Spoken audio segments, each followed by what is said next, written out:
আমি লিখিব চিঠি দেব তোমার, পাখি পৌঁছে দিও রওজায়।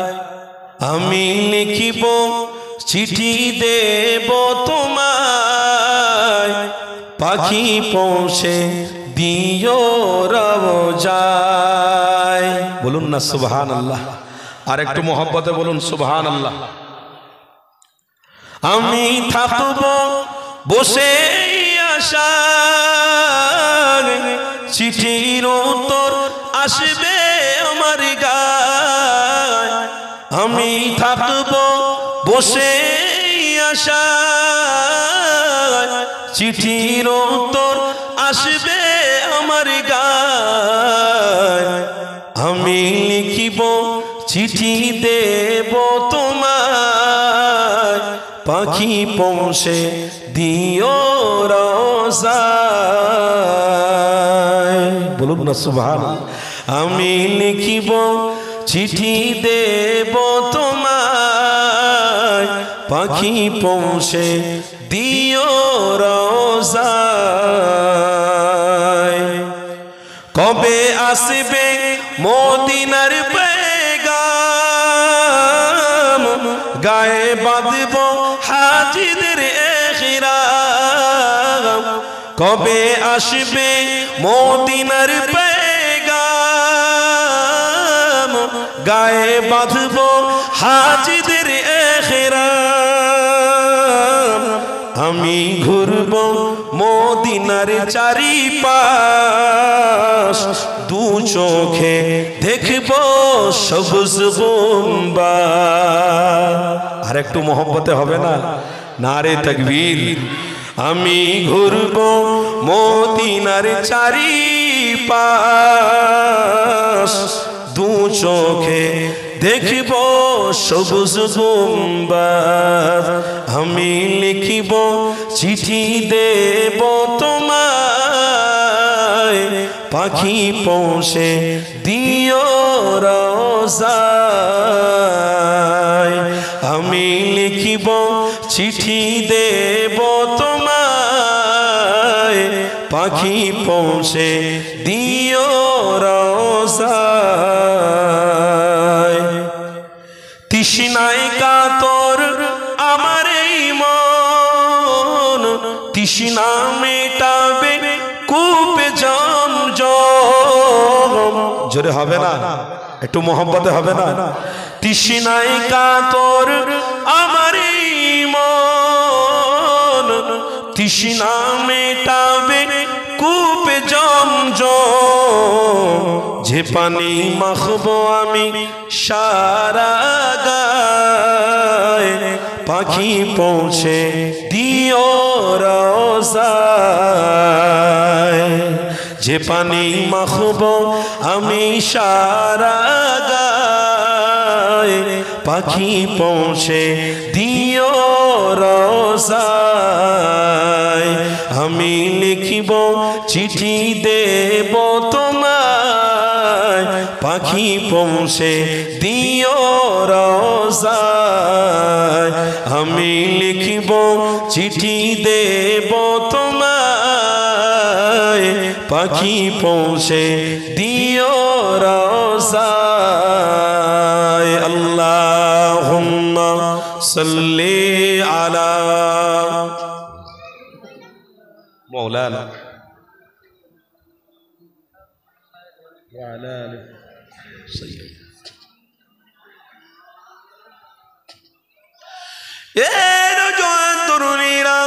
আমার আব্বা জানিনা আম্মা জানিনা, আসেন তাহলে আলোচনার দিকে ফিরে যাই। আল্লাহ নবী দুজাহানের সুলতানকে আল্লাহ পাক কি নবী বানিয়েছিলেন? এ যুবকেরা, আল্লাহ নবী বিষয়ে আল্লাহ পাক জানাতে লেগেছে, ওরে আমার বান্দা বান্দিরে, আমার হাবিব ছাড়া আমি আল্লাহ তোদেরকে নাজাত দেব না। আমি আমার হাবিব ছাড়া তোদেরকে মুক্তি দেব না। আমি আমার হাবিব ছাড়া তোদেরকে জান্নাতি বানাবো না। তাকবীর দেন, নারে তাকবীর। জোরে মোহাব্বতে নারে তাকবীর। সিলসিলায়ে হক মুজাদ্দিদে জামান দাদা হুজুর পীর কেবলার রক্তের আগমন বলুন মারহাবা। দাদা হুজুর পীর কেবলার রক্তের আগমন বলুন মারহাবা। জনাব পীরজাদা ভাইজান হুজুর কেবলা औलादे मुजद्दिद ज़मान, औलादे मुजद्दिद ज़मान, मसलके मुजद्दिद ज़मान, मसलके अबू बकर सिद्दीकी, नारे तकबीर। दादा हुजूरेर औलादे से खुशी तो नाकि? যারা দাদা হুজুরের রক্তকে ভালোবাসে তারা দাদা হুজুরকে ভালোবাসে, আর যারা দাদা হুজুরের রক্তকে ভালোবাসে না তারা দাদা হুজুরকে ভালোবাসে। আমরা পশ্চিম বাংলার মানুষ, বিশ্বাস করুন আমাদের বাড়িতে বাড়িতে ইসলামের প্রদীপ জ্বলছে, এটা একমাত্র কারণ হলো মুজাদ্দিদে জামানের ওসিলা। কথা একটা বলতে বলতে অন্য প্রসঙ্গে চলে এলাম, একটুখানি বলে দিই, না বললে আমার জানটাও ঠান্ডা হবে না। দাদা হুজুর পীর কেবলার আওলাদ এসে গেছে, কথা অবশ্যই নবীর হচ্ছিল, কিন্তু রসুলুল্লাহ তো আমাদের কাছে আসেনে ডাইরেক্ট। রসুলুল্লাহ বলুন, রসুলুল্লাহ ডাইরেক্ট আসেনে। রসুলুল্লাহ কিন্তু আল্লাহ তিনাকে কবুল করে মুজাদ্দিদে জামান করে আমার পশ্চিম বাংলার নক্ষত্র করে আল্লাহ মুজাদ্দিদকে পাঠিয়েছিলেন। সেই দাদা হুজুর পীর কেবলার ভক্ত আমরা, দাদা হুজুর পীর কেবলার মুরিদ আমরা শুধু দাদা হুজুর করি। আরে দাদা হুজুর কি জিনিস শোনো, হালকা করে একটু বলে দিই, মনে রাখবেন। আমার মুজাদ্দিদে জামানকে আল্লাহর ওলি ভালোবাসি, মুজাদ্দিদে জামানকে আমরা পীর বলে ভালোবাসি। আরে কি পীর? এই আসামের জমিনে মুজাদ্দিদে জামান দাদা হুজুর পীর কেবলা ওয়াজ করতে গেছে আসামে, শুনছেন আমার কথা?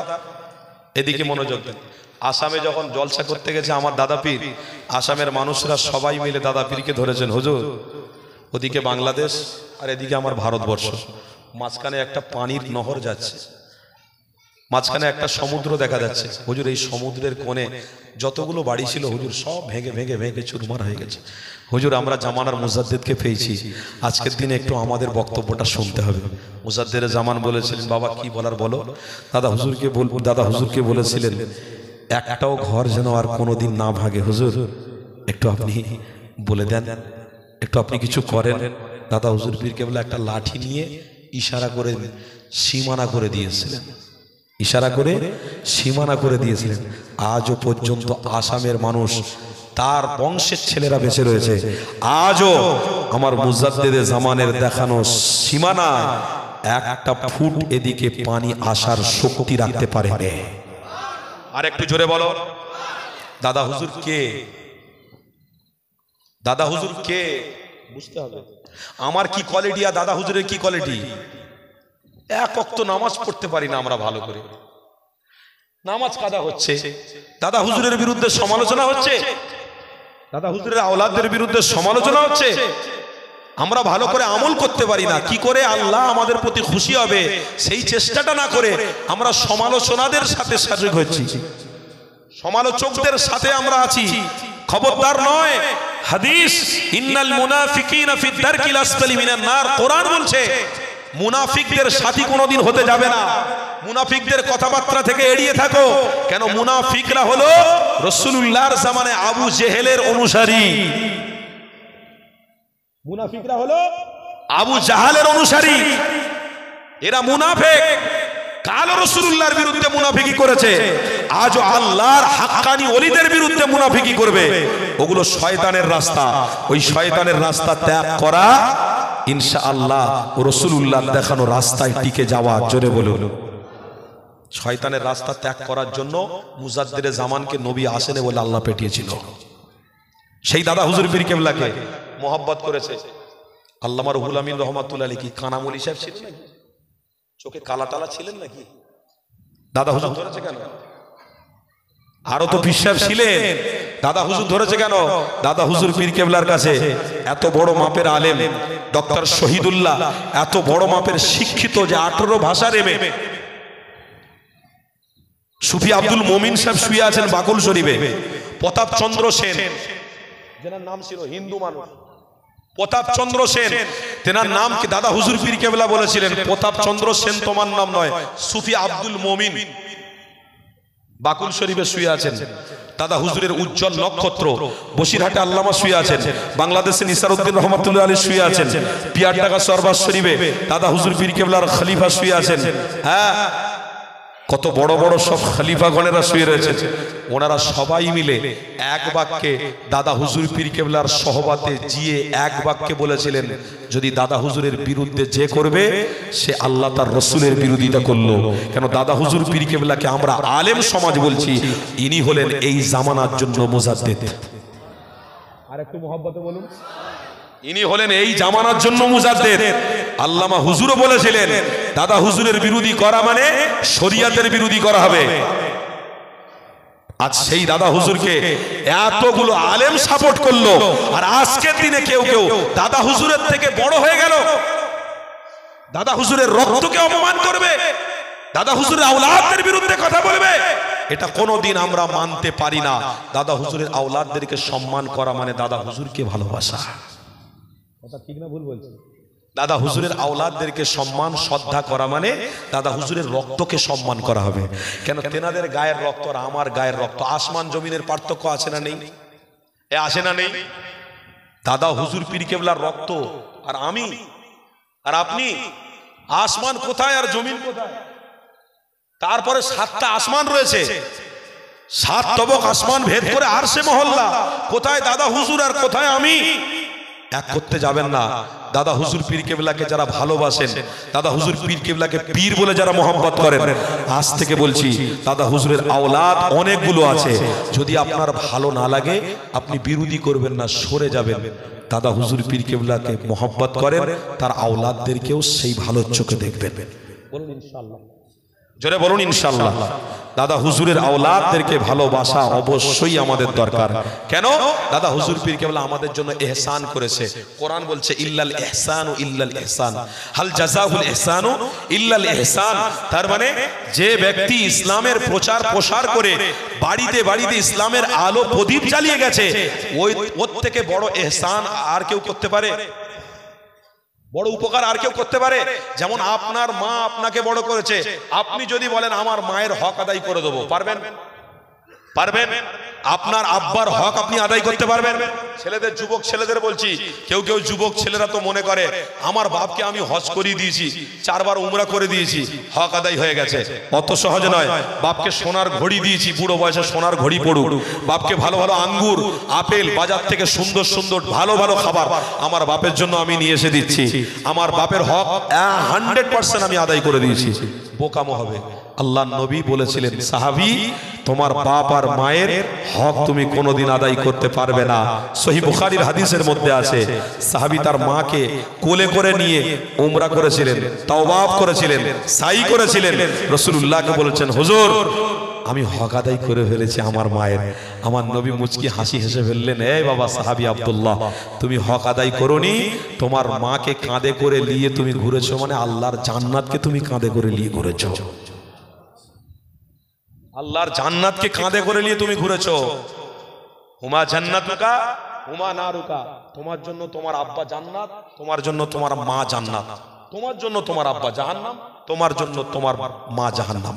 তার মানে ভালোবাসলে জান্নাত, অন্যায় করলে জাহান্নাম। সোজা কথা। I am too fresh clear. এবারে আল্লাহ ওয়েলকাম করছেন, যদি তুমি জান্নাতে যেতে চাও তাহলে আসো। ইন্নামা বুইসতু মুআল্লিমান, রাসূলুল্লাহকে শিক্ষা গুরু হিসেবে তোমরা মেনে নাও, তোমাদের রাস্তাটা তোমরা ঠিক ধরে রাখতে পারবে। তোমরা যদি মনে করো আমি রসুলের থেকে, মুজাদ্দিদে জামানের থেকে, সুলতানুল হিন্দ খাজা গরিবের থেকে আমি বড় এলেমওয়ালা মানুষ, আমি বিশাল বড় ব্যক্তিত্ব, তাহলে বলে দিয়ে যাচ্ছি আপনার এলেম কিন্তু আপনাকে জাহান্নাম পর্যন্ত পৌঁছে দেবে। আপনার অহংকার আপনাকে জাহান্নাম পর্যন্ত পৌঁছে দেবে। ভাই এখানে এত বড় ইমাম সাহেব বসে আছেন, আমি আছি, আরো হাজী সাহেবরা আছেন, আলহামদুলিল্লাহ আমার নিচে যারা বসে আছেন, আল্লাহ কি আপনাদের কম এলেম দিয়েছে? বিবেক যার আছে তাকেই তো বলে এলেম, যার জ্ঞান আছে তাকেই তো বলে এলেম। তাহলে জ্ঞানেতে যে ব্যক্তিটা নিজে পায়খানা করে বুঝতে পারে যে আমি পায়খানা করে ওই পায়খানা আমার জন্য ছোঁয়া নাজায়েজ, যাবে না। যে পায়খানাকে মুখে নেওয়া হারাম, যাবে না। যে মরা জিনিসটাকে খাওয়া হারাম, যাবে না। যে হারাম জিনিসটাকে মুখে দেওয়া হারাম, যে এতটুকু তার মাথাতে রাখতে পারে অবশ্যই তার মধ্যে এলেম আছে। তার মানে আমাদের প্রত্যেকের মধ্যে এলেম আছে। আর এই এলেমের মধ্যে, জ্ঞানের মধ্যে কেউ একটু বেশি জানে, কেউ একটু কম জানে, তবে তুমি মনে করোনি যে আমি বেশি জেনেছি মানে দাদা হুজুর পীর কেবলার থেকে বড় হয়ে গেছি, আমি বেশি জেনেছি মানে দাদা হুজুরের আওলাদের থেকে বড় হতে যাই, বড় হয়ে গেছি। প্লিজ আপনাদেরকে বলবো, আল্লাহর ওয়াস্তে আল্লাহর ওলিদের সহবতে আপনার বাপ চাচারা ছিল, আমরাও আল্লাহর ওলিদের সহবতে থাকবো, ওলামা হাজরাতদের সহবতে থাকবো, ইমামদের সহবতে থাকবো, পীর সাহেব পীরজাদাদের সহবতে থাকবো। হাদিস মান তাশাব্বাহা বিকাউমিন ফাহুয়া মিনহু, অবশ্যই আপনি যদি ইমানি মাহফিলের সহবতে থাকেন, পীরজাদা পীর সাহেব দরবারের সাথে সম্পর্ক রাখেন, কিয়ামতের দিনে ওই ওলামার সাথে আল্লাহ আপনাকে হাসর করাবে। আর আপনি যদি মুনাফিকদের সাথে বন্ধুত্ব করেন, আপনি যদি হারাম যে খায় তার সাথে বন্ধুত্ব করেন, যে মোবাইলে গান বাজনা ইত্যাদি নিয়ে ব্যস্ত থাকে তার সাথে বন্ধুত্ব করেন, তাহলে আপনি কিন্তু জাহান্নামের খোরাক হয়ে যাবেন। খবরদার, দাদা হুজুর করছি, দাদা হুজুরের কথা বলছি, একটু সামলে চলার চেষ্টা করুন। কে দাদা হুজুর, কে দাদা হুজুর? যে দাদা হুজুর পীর কেবলা মাহফিল করছেন, ওয়াজ করছেন, হঠাৎ করে একজন ছুটে ছুটে এলো, হুজুর হুজুর বাড়ি পুড়ে যাচ্ছে, বাড়ি পুড়ে যাচ্ছে। হুজুর কেবলা বললেন, আরে ঘাবড়াচ্ছ কেন, শোনো, যাও জমিনের মাটি দাও, জমিনের মাটি দাও। হুজুর কেবলাকে মাটি দেওয়া হলো। হুজুর কেবলা ফুঁক দিয়ে 3 বার ইশারা করতেন, যেদিকে আগুন জ্বলছে ইশারা করলেন। আল্লাহর ওয়াস্তে মুজাদ্দির জামানের ফুঁকের বরকতে আল্লাহর ওলি নবীর ওসিলায় ওই বাড়িতে আগুন নেভানোর জন্য ফায়ার ব্রিগেড লাগেনে, পুলিশ লাগেনে, প্রশাসন লাগেনে, আল্লাহর ওলির ফুঁক, আল্লাহর কোরআনের আয়াতের ওসিলায় আল্লাহ মুক্তি দিয়ে দিয়েছে। তিনি ওলি বলে তো আল্লাহ কবুল করেছে, তিনি আল্লাহর সাথে কানেক্ট ছিলেন বলে তো আল্লাহ কবুল করেছে। না হলে মুজাদ্দিদ জামানের নাম আমাদের অন্তরে অন্তরে মুখে মুখে কেন ভাই এত মুজাদ্দিদ জামানের নাম, কেন আবু বকর সিদ্দিকের নাম, কেন সুলতানি হিন্দ খাজা গরিবে নওয়াজের নাম, প্রত্যেকের মুখে মুখে নাম কেন? আরে নাম নিতে হবে কেন? এনারাই হচ্ছেন ইসলামের সর্বপ্রথম সারির স্কলার, জোরে বলুন। এনারাই হচ্ছেন গ্রামে গঞ্জে ইসলামের স্কলার, তারা ইসলামের প্রদীপ জ্বালিয়েছেন। তাই এনাদেরকে ইতিহাস কোনোদিন ভুলবে না। এনাদেরকে এক কথায় নবীর আশেকরা কোনোদিন, নবীর আশেকরা কোনোদিন কোনোদিন ভুলবে না। তাই আপনাদেরকে বলছি, রাস্তা কিন্তু যেটা ধরে আছেন এই রাস্তাটাই সঠিক। কারোর ভয়ে পড়ে গিয়ে এই রাস্তা যেন ত্যাগ না করে ফেলেন, কারোর অর্থের পাল্লায় পড়ে, লোভে পড়ে, বন্ধুদের পাল্লায় পড়ে এই রাস্তাটাকে যেন ত্যাগ না করে ফেলেন। একটু আপনাদেরকে সজাগ করে দিয়ে যাচ্ছি। কেন? আজকাল কিছু কিছু ব্যবস্থাপনা এমনও হচ্ছে, আপনাদের গ্রামের মসজিদ, আপনাদের গ্রামের মাদ্রাসা, আপনাদের গ্রামের কবরস্থানটা কিছু কিছু সংখ্যক মানুষ বলছে লিয়ে নেবে। কথা বুঝতে পারলেন? মানুষ বলছে, মানুষ ওদের কাছে শুধু দুনিয়ার বন্দুকের ক্ষমতা আছে, ওদের কাছে দুনিয়ার কামানের ক্ষমতা আছে। আল্লাহর থেকে কামান বড়, আল্লাহর থেকে বন্দুক বড়, আল্লাহর ক্ষমতার থেকে পুলিশ প্রশাসন বড়। তারা ভাবছে মসজিদ, মাদ্রাসা, খানকা, দরবার সবকে মাটির সাথে মিশিয়ে দেবো। বন্ধু শুনে রাখো, কালো পরিকল্পনা করেছিল অন্য কেউ। সূরা এখনো স্পষ্ট ভাষায় রয়েছে। সূরা ফিল আল্লাহ স্পষ্ট ভাষায় বলেছেন, বিসমিল্লাহির রহমানির রহিম, আলাম তারা কাইফা ফাআলা রাব্বুকা বিআসহাবিল ফিল আলাম ইয়াজআল কাইদাহুম ফি তাদলিল ওয়া আরসালা আলাইহিম তায়রান আবাবিল। আল্লাহ বলছে, আমার কাবা যেখানে আছে, এই কাবা যারা প্রথম দেখলো তারা আল্লাহকে পেয়ে গেল। জোরে বলুন, আরো মহব্বতে বলুন। যারা প্রথম কাবাকে দেখে প্রথম যা দোয়া চাইবে, আমি আল্লাহ তাদের দোয়াকে কবুল করে নিয়ে থাকবো। তারা কাবা দেখার পরে দোয়া চাইলে আল্লাহ কবুল করবে, আর সেই কাবার মালিক হলো আল্লাহ। আর এত বড় দুনিয়ার পয়সাওয়ালা বাদশা, এত বড় ক্ষমতাশীল, সে কি বলছে? সে বলছে আমি কাবাকে ধ্বংস করে দেব, আমি কাবাকে মাটির সাথে মিশিয়ে দেব। আল্লাহ বলছে, ওয়েলকাম ওয়েলকাম, ওয়া মাকারু ওয়া মাকারাল্লাহ ওয়াল্লাহু খায়রুল মাকিরিন। তুই তো আমার তৈরি করা, আমার দেওয়া নিয়ামত তুই নিয়ে বেঁচে আছিস, খাচ্ছিস, পড়ছিস। কিডনি খারাপ করে দেবো, ডায়াবেটিস বেরিয়ে দেবো, মাথার একটা ব্রেনের তার এদিক ওদিক করে দেবো। কোন বাপ তোর বাঁচায় দেখি? বাঁচাতে পারবে তো? পারবে তো? মাথার একটা তার এদিক ওদিক আল্লাহ করে দেবে। নমরুদের মা নাকের ভিতরে মশা ঢুকে তার এদিক ওদিক করে দিয়েছিল। হ্যাঁ, আবু জাহাল বেঈমান কোথাকারে, বাচ্চা বাচ্চা শিশুরা তাকে হত্যা করে মেরে ফেলে দিয়েছিল। সাদ্দাত আজরাইল জান কবজ করেছিল, তাও আবার উটের উপর থেকে আছাড় দিয়ে জমিনে পড়েছিল। এসব ইতিহাস গো, গল্প বলছি না। তারা আজকে দুনিয়া থেকে মিটে গেছে, কিন্তু আজও আল্লাহর রসুলের নামকে আল্লাহ প্রচার প্রসার করে রেখে দিয়েছে। আরো জোরে বলুন, আজও আল্লাহর রসুলের নামকে প্রচার প্রসার করে রেখেছে। কোনো বাপের ক্ষমতা নেই কাবাকে ভেঙে দেবে, কোনো বাবার ক্ষমতা নেই, তোর পৃথিবীর কোনো ক্ষমতা নেই বাইতুল্লাহকে ভেঙে দেবে। ভাই তোরা তোদের ধর্ম নিয়ে থাক, আমরা আমাদের ধর্ম নিয়ে আছি। পৃথিবীর সব মানুষ আমরা মিলেমিশে চলবো, ভ্রাতৃত্বই চলবো, ভালোবাসায় চলবো। কেন তুইও মরে যাবি, আমিও মরে যাব, খ্রিস্টানও মরবে, ইহুদিও মরবে, ঈসাইও মরবে, হিন্দুও মরবে, মুসলমানও মরবে। তবে মরার আগে মানুষ মানুষ হিসেবে ভ্রাতৃত্ব ভালোবাসা রেখে মর। তুই যদি মনে করিস মাদ্রাসা, মসজিদ, খানকা এগুলো নিয়ে যাব, এগুলো নিয়ে নেবো, মিটিয়ে দেবো, তুই মরার সময় খাটিয়ার উপরে এগুলো সব নিয়ে যেতে পারবি তো? নিয়ে যেতে পারবি তো? একটা মানুষকে মেরে, একটা মানুষের জায়গা নিয়ে, একটা মানুষের মসজিদকে দখল করে, মাদ্রাসাকে দখল করে, খানকাকে দখল করে, মানুষ হত্যা করে, তুই কি ভাবছিস সারা জীবন রাজত্ব করবি? বলুন বলুন, পারবে কেউ? পারবে? তাহলে মানুষ মারা কেন? মানুষ হত্যা করা কেন? ভাই ভাইয়ের গলা টিপে ধরবো কেন? ভাই তুইও ভাই আমিও ভাই, দুজন স্বাধীনতার সাথে বেঁচে থাকবো। তুই একটু বেশি খাটিস, আমি একটু কম খাটি, অসুবিধে নেই। জায়গা তোরও আছে, জায়গা আমারও আছে, কোনো অসুবিধে নেই। দেখ ভাই, এসব দুনিয়ার ব্যাপার। আমি চলে যাব, আমার ছেলে দেখবে, ছেলে চলে যাবে, তার ছেলে দেখবে, তার ছেলে চলে যাবে, তার ছেলে। আবার এর ভিতরে যদি আল্লাহ ইশারা করে ইদা জুলজিলাতিল আরদু জিলজালাহা ওয়া আখরাজাতিল আরদু আসকালাহা, তাহলে কেউ পাবে না, সব মরে যাবে। কথা ঠিক না ভুল বলছি? কেউ পাবে না, সব মরে যাবে। তাহলে এই জমির উপরে অস্তিত্ব আমার আছে, আপনার আছে। এই জমিনে দাঁড়িয়ে থাকার অস্তিত্ব আপনার আমার আছে। কেন? জমিন আমার বাপের নয়, জমিন কার? জমিন কার? এ আসমানে উড়োজাহাজ উড়িয়ে অস্তিত্ব রাখতে পারবে? কেন? উড়োজাহাজে যে ওড়াচ্ছে, মানুষগুলো নিয়ে যাচ্ছে, এটাও আল্লাহর ইশারায় চলছে। যদি আল্লাহ এক থাপ্পড় মারে, এ উড়োজাহাজ, এ মানুষের হদিস খুঁজে পাওয়া যাবে না। তাই তো আমার আল্লাহর জমিনের উপরে তুমি দাঁড়িয়ে থেকে কোনো ভাইয়ের গলাটা টিপতে যেওনি, কোনো ভাইকে বন্দুক ঠেকিয়ে অর্ডার করতে যেওনি, বোম মেরে শেষ করতে যেওনি। কেন? তুমি যে মারছো, মনে রাখো সে দুদিন আগে মরে যাচ্ছে, দুদিন পরেও কিন্তু তোমাকে খাটিয়ায় উঠতে হবে।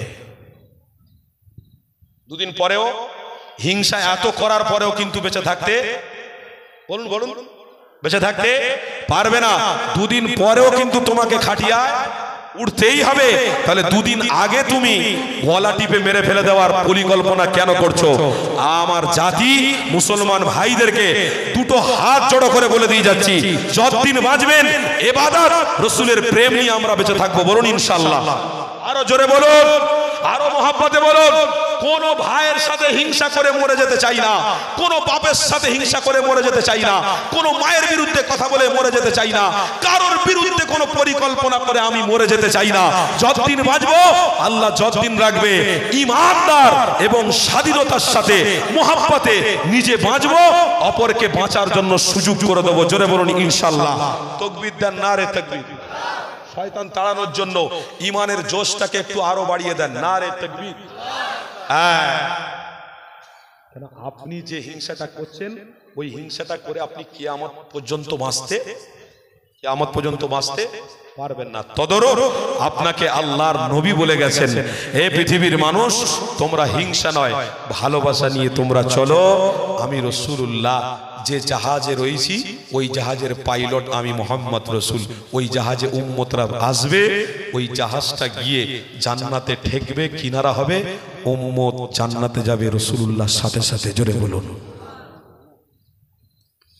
বাপেরা, নওজোয়ান তরুণেরা, আমার রাসূলুল্লাহর প্রেমিকেরা, আসে তাহলে একটু আলোচনার দিকে ফিরে যায়। এ যুবকেরা, আল্লাহ দুনিয়া জমিনে আমি আপনি বেঁচে থাকবো, অবশ্যই অস্তিত্ব নিয়ে আমাদেরকে মরতে হবে। সবাই অস্তিত্বর লড়াই লড়ে, সবাই ধর্মের লড়াই লড়ে, পৃথিবীর মানুষ বেঁচে থাকার লড়াই লড়ে। আমার রাসূলুল্লাহ জানাতে লেগেছে, এ দুনিয়ার মানুষের বেঁচে থাকার লড়াই করতে যেও না। কেন দুনিয়া ফাইন্নাহা লাইসা বিদারি মাকাম ওয়ালা তাতমাউ ফি দুনিয়া ওয়ালাউ খালাতুল ফাআমিন ওয়াসুগু ইলাল্লাহ। আমার নবী পাক 1000 বছর আগে জানিয়েছে, এ বাবা সাহাবারে, আমি রাসূলুল্লাহ তোমাদেরকে জানিয়ে দিই, বেঁচে থাকার অস্তিত্ব করতে যেও না, এই দুনিয়ায় হিংসা নিয়ে বেঁচে থাকতে যেও না। আমি নবী পাক তোমাদেরকে জানিয়ে দিলাম, যতদিন বাঁচবে আল্লাহর কুদরতি কদমে সেজদা দিয়ে বাঁচো, যতদিন বাঁচবে তাসবিহ তেলাওয়াত করতে করতে বাঁচো, যতদিন বাঁচবে কোরআন পড়তে পড়তে বাঁচো, যতদিন বাঁচবে তোমাদের দিলে মুহাম্মদ রাসূলুল্লাহকে ভালোবেসে বাঁচো। কেন এটাই যদি তোমাদের সাথে থাকে, ইনশাআল্লাহ তোমাদের জন্য জান্নাতের ওয়াদা রয়েছে, তোমাদের জন্য মুক্তির ব্যবস্থা আল্লাহ রেখেছে, তোমাদের জন্য আমার রাসূলুল্লাহর হাতে জান্নাতি পানির ব্যবস্থা রয়েছে। এ যুবকেরা, আমার আব্বা জানেরা, আম্মা জানেরা, আল্লাহ নবী জানাতে লেগেছে, ইয়া মুসা রে, আমার হাবিবকে আমি বড় মূল্যবান নবী বানিয়েছি। হযরত মুসা নবীর উপরে আল্লাহ তাওরাত কিতাব নাজিল করেছিল। আমার মুসা নবীর সাথে রবের সাথে কথাবার্তা হতে লেগেছিল। হযরত মুসা নবীকে আল্লাহ বলতে লেগেছে, ইয়া মুসা রে, আমি আল্লাহ তোমাকে কিতাব দিয়েছি তাওরাত। হযরত মুসা নবী বলতে লাগলেন, ও রব্বি আল্লাহ, এই তাওরাত কিতাবের মধ্যে মুহাম্মদ রাসূলুল্লাহর নাম বেশি বেশি রয়েছে। ওই সময় আমার আল্লাহ জানাতে লাগলেন, ইয়া মুসা রে, আমি আমার হাবিবকে তোমার জন্য অনেক মূল্যবান বানিয়েছি, तमाम নবীদের থেকে মূল্যবান বানিয়েছি, तमाम উম্মতের জন্য নাজাতের রাস্তা বানিয়েছি। আমার আল্লাহ জানাতে লেগেছে, এই পৃথিবীর মানুষেরা, ইয়া মুসা, আমি আল্লাহ আমার হাবিবকে কত মূল্যবান বানিয়েছি। সূরা 15 পারা বনী ইসরাইল খুলে দেখে নাও। আল্লাহ জানাতে লেগেছে, সুবহানাল্লাযী আসরা বিআবদিহি লাইলাম মিনাল মাসজিদিল হারাম ইলাল মাসজিদিল আকসাল্লাযী বারাকনা হাওলা। কোরআনের মধ্যে রয়েছে বনী ইসরাইল সূরা 15 পারা খুলে দেখে নাও। হযরত মুসা নবীকে আল্লাহ জানাতে লেগেছে, ইয়া মুসা রে, আমি আল্লাহ তোমাদের থেকে সব থেকে উত্তম নবী আমি মুহাম্মদ রাসূলুল্লাহ বানিয়েছি। আমি আল্লাহ আমার মুহাম্মদ রাসূলুল্লাহর সাথে 70,000 পর্দা তুলে দিয়ে ডাইরেক্ট দিদার দিয়ে দেবো। আরো জোরে বলো, আমার আল্লাহ মুসা নবীকে জানাতে লেগেছে, ইয়া মুসা রে, আমার হাবিবকে আমি আল্লাহ এতটা ভালোবাসি। সূরা কাউসার খুলে দেখে নাও। কোরআনের মধ্যে আল্লাহ জানাতে লেগেছে, ইন্না আ'তাইনাকাল কাউসার, এ মুসা তোমার হাতে আমি সেটা দেবো না, আমি ইদ্রিস নবীর হাতে ওটা দেবো না, আমি মুসা নবীর হাতে দেবো না, আমি দাউদ নবীর হাতে দেবো না, আমি সুলাইমান নবীর হাতে দেবো না, আমি ইয়াসাই নবীর হাতে দেবো না, আমি উসাইর নবীর হাতে দেবো না, আমি আদম নবীর হাতে দেবো না, আমি একমাত্র মুহাম্মদ রাসূলুল্লাহর হাতে দেবো। আমার জান্নাতি পানিটা আমার মুহাম্মদ রাসূলুল্লাহ দিয়ে উম্মতিদেরকে পান করাতে থাকবে। এই যুবক তরুণীরা, ওই রাসূলুল্লাহর ভালোবাসা আপনি বসেছে, ওই হাবিবকে ভালোবেসে আপনি বসেছে, ইনশাআল্লাহ মুক্তি রাস্তায় বসে গেছেন। ইনশাআল্লাহ আল্লাহ আপনাকে দেখতে পাচ্ছে। কেন কোরআন জানাতে লেগেছে, ফামান ইয়ামাল মিসকালা যাররাতিন খায়রান ইয়ারা, ফামান ইয়ামাল মিসকালা যাররাতিন খায়রান ইয়ারা, ওয়া মান ইয়ামাল মিসকালা যাররাতিন শাররান ইয়ারা। ভালো করলেও খবর রবের কাছে রয়েছে, খারাপ করলেও খবর রবের কাছে রয়েছে।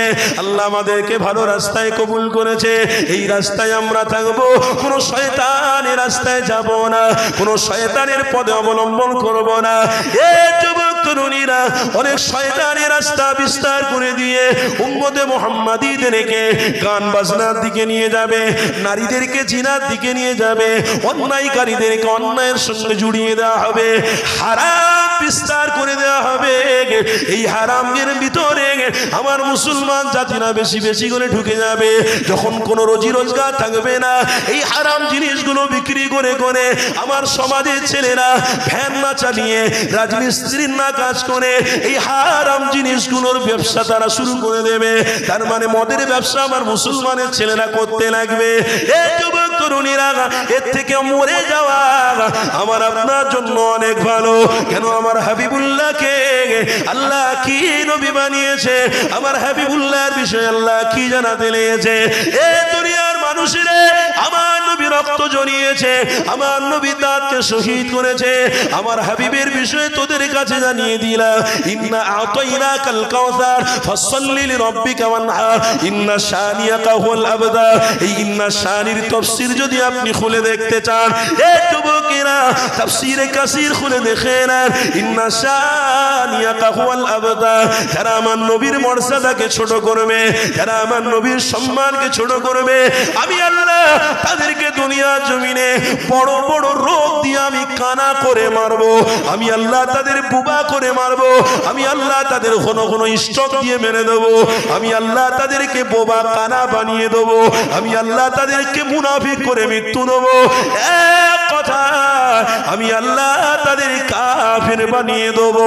আবু লাহাব আমার রাসূলুল্লাহর বিরুদ্ধে কথা বলেছিল, আমার আল্লাহ জানাতে লেগেছে, এ আবু লাহাব রে, তোর কপালটা পুড়ে গেল আমার নবীর বিরোধী করার জন্য, আমার নবীর শান মর্যাদাকে ছোট করার জন্য চির জাহান্নামী হয়ে গেলি। তাই আমার আল্লাহ জানাতে লেগেছে, এ পৃথিবীর মানুষেরা, আমি রাসূলুল্লাহর পক্ষে আমি আল্লাহ আমার হাবিবকে দুনিয়ার জমিনে পাঠিয়েছি, আমি আল্লাহ নিজে তোদের জন্য নাজাত মুক্তি রাস্তা হিসেবে কবুল করেছি। এ দুনিয়ার মানুষ, আমি আল্লাহ জানাতে লেগেছি, আমার হাবিবের শান মাকামকে কোনোদিন ছোট করবি না, আমার নবীকে যত ভালোবাসবি আমি আল্লাহ তোদের তত নিয়ামত বাড়াতে থাকবো। আরো জোরে বলুন। তাহলে হারাম কাজ করলে রসুলের বিরুদ্ধে হবে না? হবে না? যদি কেউ এক ওয়াক্ত নামাজ ছেড়ে দেয়, রসুলের বিরুদ্ধে কাজ করলো না? করলো না? যদি কেউ দাড়ি না রাখে বয়স থাকতে থাকতে, তাহলে রসুলের বিরোধী করলো না? করলো না? যদি কেউ মাথায় টুপি না পরে বাজারে বাজারে ঘুরে এটায় ওটায় ঘুরে প্যান্ট শার্ট পরে, অথচ তার ইসলামিক কালচারের উপরে সে বাস করছে, অথচ সে নবীর প্রেমিক বলে দাবি করছে, তো টুপিটা মাথায় দিলে অসুবিধা কোথায়? দাড়িটা মুখে লেগে ঘুরলে অসুবিধা কোথায়? না হুজুর, দাড়ি চেয়েছে এই প্লেনে উঠতে হয়, দাড়ি না চেয়েছে প্লেনে না উঠলে হ্যাঁ কিরকম একটা ব্যাপার নয়, দাড়ি না চেয়েছে, হ্যাঁ দাড়ি চেয়েছে মাথায় টুপি না দিয়ে প্লেনে উঠলে আমাদের ইন্টারন্যাশনাল সব ব্যবসা করতে হয়, তো অনেক কিছু ব্যাপার থাকে। একটা কথা আমার হালকা করে একটু মনে পড়ে গেল, বলে দিই। আমি যখন প্লেন থেকে জলসা সেরে এই কলকাতায় আসছি, হঠাৎ করে একজনকে দেখি আমার পাশে বসে আছে, আন্ডার প্যান্ট পরে বসে আছে। কি বলে ওই কি প্যান্ট, 12 উন্ডা বলে না? এই ছেলেরা 12 উন্ডা বলো না গো, 12 উন্ডা হাঁটুর উপরে কাপড়। তারপর দেখি না এখানে সব কি লেখা আছে, কি ট্যাটু না কি বলে, ট্যাটু বলে, সব আব্বারা বুঝবে না, যুবকরা পিছনে বসে আছে তো। কি বলে? ট্যাটু। ডান্ডা রয়েছে ওদিকে, ট্যাটু তো বার করবে। হ্যাঁ, হাতে দেখি না ট্যাটু, পিঠে দেখি না ট্যাটু, হাফ গেঞ্জি পরে আর 12 উন্ডা পরে পিছনে একটা ব্যাগ ভিআইপি নিয়ে দেখি না প্লেনে উঠেছে, আর আমার পাশেই সিট, চুপচাপ বসে আছে, গাড়ি উঠছে চলছে, সেও বসে আছে। বসতে থাকতে থাকতে বললো আমি একটু বাইরে যাব, চলে গেল। ইংরেজিতে বললো, আমি বাংলায় বলছি। চলে গেল, বাইরে থেকে আবার ঘুরে আসলো। আমি তার মুখের দিকে তাকাচ্ছি, হাতে ট্যাটু, একটু কোন অন্য ধর্মের মানুষ হবে মনে হয়, স্বাভাবিক। জিজ্ঞেস করতে করতে হঠাৎ করে কি মনোভাব গেল। আর হুজুর মানুষরা একটুখানি কথা বুঝলেন চঞ্চল হয়, বুঝলেন। আমরা একটু সবার সঙ্গে তাড়াতাড়ি মেশার চেষ্টা করি, কেন আমরা চাই আমার নবী পাক যেভাবে বেঈমান বেদিনের সাথে মিশে গিয়ে ইসলামের পতাকার ছায়াতলে তাদেরকে এনেছিলেন, সেইভাবে আমরাও তাড়াতাড়ি তাদের কাছে মিশে গিয়ে কেন তারাও ইসলামের ছায়াতলে এসে যেতে পারে। আমাদের হিন্দু বন্ধু অনেক আছে, আমার বলছি, হিন্দু বন্ধুদের বাড়ি গিয়েছি, তবে মাফ করবেন খাওয়া দাওয়া করিনি, তারা জানে হুজুর খাবেন। বাড়িতে গিয়েছি, কথাবার্তা হয়, সব হয়, ইসলাম নিয়ে গবেষণা হয়, ইসলাম নিয়ে তাদের সঙ্গে কথাবার্তা হয়। আলহামদুলিল্লাহ চুপি চুপি চুপি চুপি একজন সেও ইসলামকে মোহাব্বত করে আশহাদু আল্লা ইলাহা ইল্লাল্লাহু ওয়াহদাহু লা শারীকা লাহু ওয়া আশহাদু আন্না মুহাম্মাদান আবদুহু ওয়া রাসূলুহু বলে স্বীকার করেছে। জোরে বল, আর একটু মোহাব্বতে বলো। ভাই সে কি দোষ করেছে? না আমি দোষ করেছি। ভাই যে ধর্ম অবলম্বনকারী আছেন থাকুন, কোনো অসুবিধা নেই, কিন্তু আপনার ধর্ম এটা বলে না যে অন্য ধর্মকে ভালোবাসবেন না, এটা কিন্তু বাইট দেয় না। প্রত্যেক ধর্মকে রাইট দেওয়া হয়েছে, অধিকার দেওয়া হয়েছে, প্রত্যেক ধর্মকে সম্মান করো। এবার যার যেটা ভালো লাগে, তুমি মুসলমানের মেয়েকে বিয়ে করতে পারো, তুমি অন্য মেয়েকে বিয়ে করতে পারো, তুমি তা যেটা কপালে আছে এক কথা সেটা হবে, তাই তো নাকি? তো সে যদি হেদায়েতের রাস্তায় এসে যায় তো সেটা হবে। এই যেমন একজন ইংল্যান্ডের ব্যক্তি, যে ব্যক্তিটা 10টা পয়সাওয়ালার মধ্যে একটা পয়সাওয়ালা, ইংল্যান্ডের মানুষ, বলছে তার জীবনের একটা কাহিনী বলছে। সে যখন রাস্তা দিয়ে যেত, একটা মসজিদে আজান হচ্ছিল, ওই আজানের আওয়াজটা তার কান পর্যন্ত গেল, তখন একটা ধ্বনি আসলো আশহাদু আন্না মুহাম্মাদুর রাসূলুল্লাহ। এই শব্দটা আসার পরে তার জানটা যেন কেঁপে উঠলো। সে আস্তে আস্তে করে ওখানে কাজ কাম করার পরে আসার রাস্তায় ওই মসজিদের নামাজিগুলো সব বেরোচ্ছে, দেখেছে গায়ের মুসলমানরা দাঁড়িয়ে দাঁড়িয়ে অপেক্ষা করছে বাচ্চা কাচ্চাদের নিয়ে, পানি নিয়ে। এগুলো আমাদের এখানেও হয়, এগুলো বিদেশেও হয়। মসজিদের সামনে দাঁড়িয়ে থাকে, আমার বাচ্চাকে হুজুর ফোক দেবে, নামাজিরা ফোক দেবে, আমার বাচ্চা ভালো হয়ে যাবে। এটা একটা বিশ্বাস এখনো নাকোদা মসজিদের সামনে আছে, এখনো টিপু সুলতান মসজিদের সামনে অনেক হিন্দু মা বোনেরা বাচ্চা নিয়ে চুপ করে দাঁড়িয়ে থাকে। মা কেন দাঁড়িয়ে আছো? টাকা নেবে? টাকা দিতে বলে টাকা না, এই পানি নিয়ে দাঁড়িয়ে আছি, ওই ইমাম সাহেব বেরোবে, একটু ফুঁক দেবে, আমার বাচ্চাকে খাওয়াবো, আল্লাহ ভালো করে দেবে। বিশ্বাস এটা হতেই পারে, আনকমন কিছু নয়। তো ওই ব্যক্তিটা মসজিদের পাশ দিয়ে যখন যাচ্ছে, মুসাল্লিরা বেরোচ্ছে, তো তার মনে একটা অন্যরকম ফিলিংস তৈরি হলো, অন্যরকম একটা আশা তৈরি হলো। সে আস্তে আস্তে আস্তে আস্তে যেতে যেতে দেখলো রাস্তার ধারে একজন বয়স্ক মানুষ, সাদা দাড়ি, মাথায় টুপি, হেঁটে হেঁটে হেঁটে চলে যাচ্ছে। কি গো, আমার কথা শুনছেন তো? অসুবিধা হচ্ছে আপনাদের? সে আস্তে আস্তে করে হেঁটে হেঁটে আগিয়ে আগিয়ে যাচ্ছে। তো ইংল্যান্ডের ওই পয়সাওয়ালাটা ওই লোকটার পিছনে পিছনে ধাওয়া করেছে। গিয়ে যিনি ঢুকলেন, যেখানে ঢুকলেন সেটাও কিন্তু একটা মাদ্রাসা। মাদ্রাসায় যখনই ঢুকেছে এই লোকটা তার পিছনে পিছনে মাদ্রাসায় ঢুকেছে। মাদ্রাসায় ঢুকেছে যেই স্বাভাবিক নতুন মানুষ ঢুকলে ভয় তো লাগবে, পরিচয় তো নিতেই হবে, কে আপনি, কে আমি, অমুক তমুক পরিচয় দিয়ে ভিতরে ঢুকিয়ে বসানো হলো। বাচ্চারা পবিত্র কোরআন তেলাওয়াত করছে, এত সুন্দর তেলাওয়াত করছে যে কোরআনের তেলাওয়াতটা তার অন্তরে ধাক্কা মেরেছে। সাথে সাথে হুজুরকে বলল, হুজুর আমি আপ্লবিত, অনেকদিন আগে থেকে ওই মসজিদ থেকে যে আজানের আওয়াজটা আসছিল মুহাম্মদুর রাসূলুল্লাহ, সেই থেকে আমার মনের ভিতরে একটা কিরম কিরম হচ্ছিল। আপনারা কি করেন না করেন আমি জানি না, তবে আমার ইচ্ছা আপনাদের ওই জিনিসগুলো আমাকে একটু দিতে পারবেন, মেসেজটা বলতে পারবেন, আমি তাহলে ওই দিকে একটুখানি দেখব। তো তখন ওই মুরব্বী মানুষটা তেনাকে বসিয়ে রেখে একটা বাচ্চাকে দিয়ে পবিত্র কোরআন পড়ালেন, পড়লো, জান ঠান্ডা। এটা গল্প বলছি না, সত্য। এর পূর্বেও কিন্তু এটা সত্য, সহিহ হাদিসের মধ্যে আছে। উমরে ফারুক যখন ইসলাম গ্রহণ করার আগে তিনি তেনার বোন আর বোনাইকে মারতে গিয়েছিলেন, এটা আমরা সবাই জানি। দরওয়াজা খোলার সাথে সাথে বোন বোনাই কোরআন পড়ছিলেন। জোরে বলুন, আর একটু মহব্বতে বলুন। তো এই কোরআনের পাওয়ার, কেন কিতাব তো কোরআন এমন একটা কিতাব যেটা পৃথিবীর কোনো মানুষের তৈরি করা নয়, কার দেওয়া নেয়ামত, লৌহে মাহফুজ থেকে পাঠানো নেয়ামত।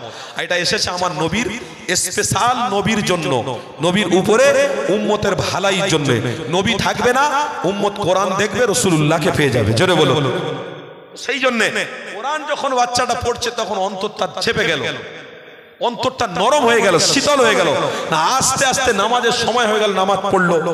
এই ব্যক্তিটা বসে বসে শুধু দেখে, বসে বসে দেখে, দেখতে দেখতে দেখতে দেখতে দেখতে দেখতে আস্তে আস্তে করে ইসলামের অনুসারী হয়ে গেল। জোরে বলুন। ওই পয়সাওয়ালা ব্যক্তির কাছে পয়সার কোনো গ্রহণযোগ্য রইল না, পয়সার কোনো টোটাল কথা নেই, আপ টু পয়সার কথা বাদ, সব বাদ। ওই ব্যক্তিটা ইবাদতে মুগ্ধ, কোরআন তেলাওয়াত শেখার জন্য মুগ্ধ। ওই ব্যক্তিটা ওলামাদের সহবতে থাকতে মুগ্ধ, সব সময় মাদ্রাসার ছায়া, মসজিদের ছায়ায় থাকতে রইল। এবারে শুনেছে নাকি যে রাসূলুল্লাহর উপরে ঈমান এনেছি, তার মানে লা ইলাহা আল্লাহ এবং রাসূলের উপরে ঈমান এনেছি, সেই নবী নাকি মদিনা শরীফে রয়েছে, তাহলে আমাকে যেতে হবে। হেন কোনো প্রকারে যাওয়ার চিন্তা করলো। মদিনা শরীফে মানুষটা গিয়ে আরো দিওয়ানা হয়ে গেল।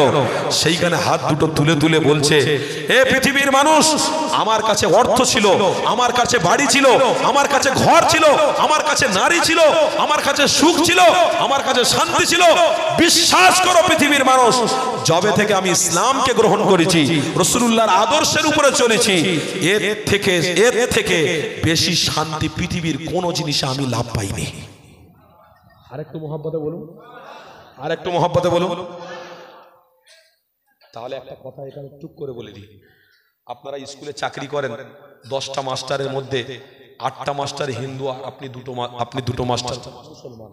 আপনারা একটা জায়গায়, কোনো জায়গায় বেড়াতে গেছেন, সেই জায়গায় একটা মাস্টার পকেট থেকে টাকা বার করলো, করে একজনকে বললে, যা তো একটা ভালো বিদেশি কিনে নিয়ে, তার মানে কিনে নিয়ে আসো, আনন্দ হবে। মুসলমানের ছেলে বসে আছে, কোনো অসুবিধা, কথা হচ্ছে, গল্প হচ্ছে, সবাই হাতে হাতে গ্লাস দেওয়া হলো, হারাম জিনিসটা দিয়েছে, আবার ব্যাখ্যা করে শোনানো হচ্ছে, এই জিনিসটা খেলে শরীর তাজা হবে, এই জিনিসটা খেলে শরীরের পাওয়ার আসবে, যৌবন ক্ষমতা আসবে।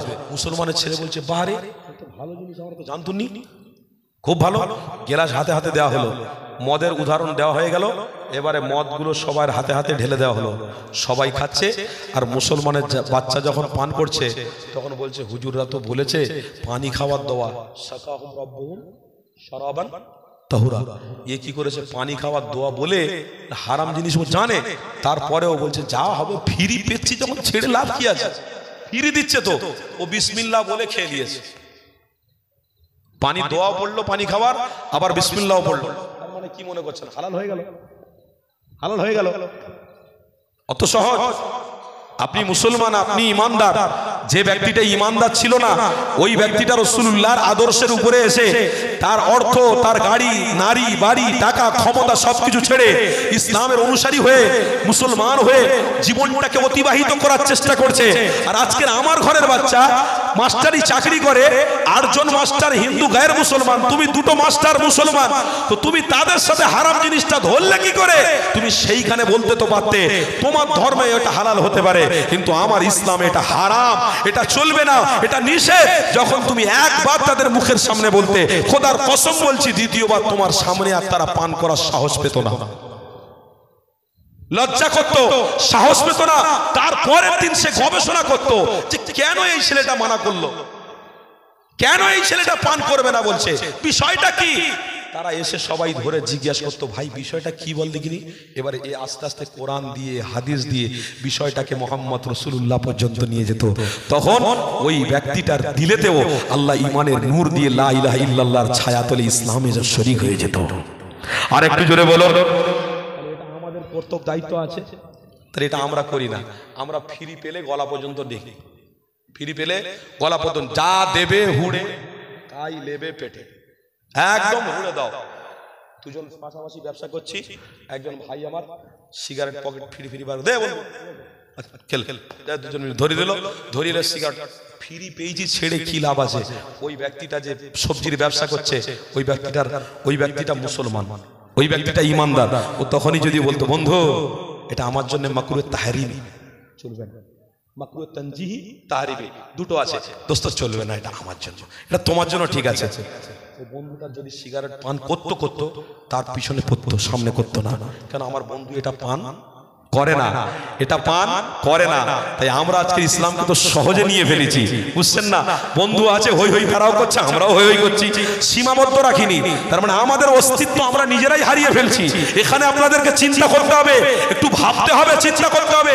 এই ইমানি মাহফিলে যখন এসেছেন, প্রতিজ্ঞাবদ্ধ করুন, ওই মানুষটার সামনে যদি আমি পান না করি, ওই মানুষটা যদি আমি নিষেধ করতাম, ওই মানুষটা ঘুরে এসে একদিন জিজ্ঞেস করতো, বন্ধু কেন পান করো না, কি ব্যাপার, বিস্তারিত খুলে বলো। ওই বন্ধুকে যখন আপনি রাসূলুল্লাহর দেখানোর কথা বলতেন, ওই বন্ধু একদিন লা ইলাহা ইল্লাল্লাহর ছায়াতলে শরীক হয়ে যেত। আমার চরিত্র ঠিক নেই, আমি রাস্তা দিয়ে চলছি গান বেজিয়ে বেজিয়ে, মসজিদে নামাজ হচ্ছে, আমার গানের ভলিউম আরো বেড়ে গেছে। কথা ঠিক না ভুল বলছি? মসজিদে নামাজ হচ্ছে, কবরস্থানের সামনে দিয়ে যাচ্ছি, আমার ভলিউম আরো বেড়ে গেছে। উরি বাপ রে বাপ, গান ওকে পুরো জান্নাতে পৌঁছে দেবে।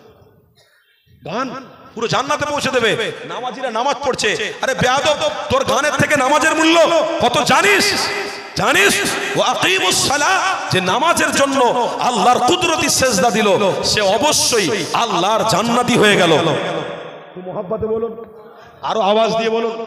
তোমার গান শয়তানির রাস্তা, শয়তান এগুলো আবিষ্কার করেছে, আর তুমি তাদের আবিষ্কৃত জিনিস নিয়ে বুক পকেটে গান বেজিয়ে বেজিয়ে যাচ্ছ।